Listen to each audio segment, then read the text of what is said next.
देश भर में चल रहे किसानों के आंदोलन से जुड़ी हैरान करने वाली ये दो तस्वीरें बागपत व सहारनपुर से है, जहां बागपत के बामनोली व मोजीजाबाद नांगल गांव में किसान ने अपनी खड़ी फसल को उजाड़ दिया। वहीं दूसरी ओर सहारनपुर के गांव गागलहेड़ी में किसान ने अपनी खड़ी फसल नष्ट कर दी।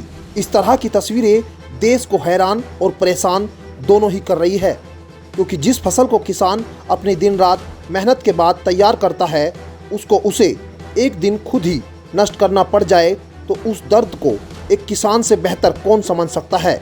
अगर हर कोई इसी तरह अपनी फसल को नष्ट करने में लगा तो आम इंसान क्या खाएगा, क्या किसान अपने बच्चों को खिलाएगा? ये सवाल बड़ा है। फसल नष्ट करने के पीछे किसानों की मंशा साफ दिखाई दे रही है कि कृषि बिल के विरोध में चल रहे आंदोलन से किसान किस तरह पीछे हटने के मूड में कतई नहीं दिखाई दे रहे।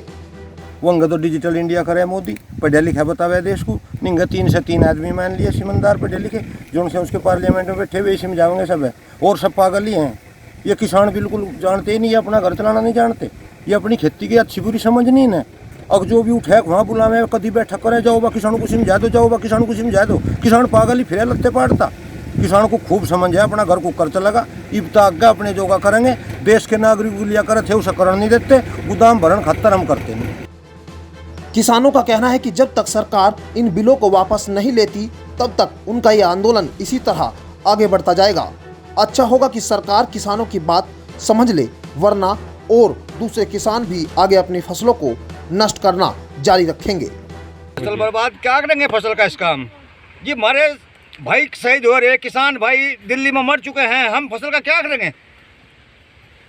क्या चाहते हैं सरकार? हम ये चाहते हैं जो 3 बिल है वे वापस होने चाहिए, नहीं तो भूखे मर जाएंगे और को भूखे मार देंगे। लगभग कितनी फसल नष्ट करी है आप लोग? हमने अपनी 20 बीघे फसल को ट्रैक्टर फिरवा दिया। अच्छा, अपने 20 बीघे में और के फिरवाएंगे ट्रैक्टर? जब अपने फिरवा दे तो दूसरे के में फिरवाएंगे ट्रैक्टर। हम घर में बच्चे भी हैं, फसल बच्चे भी हैं, हमारे बच्चे भी हैं, बूढ़े भी हैं, जवान भी हैं, जी वहीं मर रहे हैं, तो हम फसल का क्या करेंगे? इससे क्या हल निकलेगा? जो इससे हल ये निकलेगा, कुछ ना कुछ तो सरकार को सोचना चाहिए, सब सोचना चाहिए सरकार को भी। किसानों ने सरकार पर इस बिल के जरिए उद्योगपतियों को लाभ पहुंचाने का आरोप लगाया है, इसलिए उनका कहना है कि उतनी ही फसल वो रखेंगे जिससे अपने परिवार का पालन पोषण कर सके। अब बच्चे तो बाद में, जब हमारे बूढ़े माँ बाप वही तराई शहीद हो रहे हैं, तो फिर फसल का क्या करें? कहीं ना कहीं दिल दुखता है। दिल तो दुख रहा है, हमारे इतने आदमी मारे गए, वो भी तो दिल दुख रहा है। बताओ, घर होल है, जिसके घर में मर जाता है उसके उसी को मालूम होता है। दूसरा क्या है, 2 मिनट अफसोस करता है और चला जाता है। अच्छा, इससे फ़ायदा क्या होगा फसल जो अपनी बर्बाद कर? इससे फ़ायदा ये होगा कि हमारे जो किसान भाई हैं उन्हें भी इस पर सोच विचार करके कुछ समझना चाहिए। किसानों के आंदोलन को 92 दिन बीत जाने के बाद भी सरकार भले ही कानून को लेकर अड़ी हो, लेकिन देश का अन्नदाता भी इस लड़ाई को देश की लड़ाई मान चुका है। गांव-गांव में बिल के विरोध में चल रही पंचायत के बाद किसान लामबंद हो रहा है, जिसका फायदा विपक्ष को भी होता दिख रहा। ऐसे में कहीं सत्ताधारी पार्टी को चुनाव के दौरान इसका खामियाजा न भुगतना पड़े, इस बात से भी पूरी तरह इनकार नहीं किया जा सकता।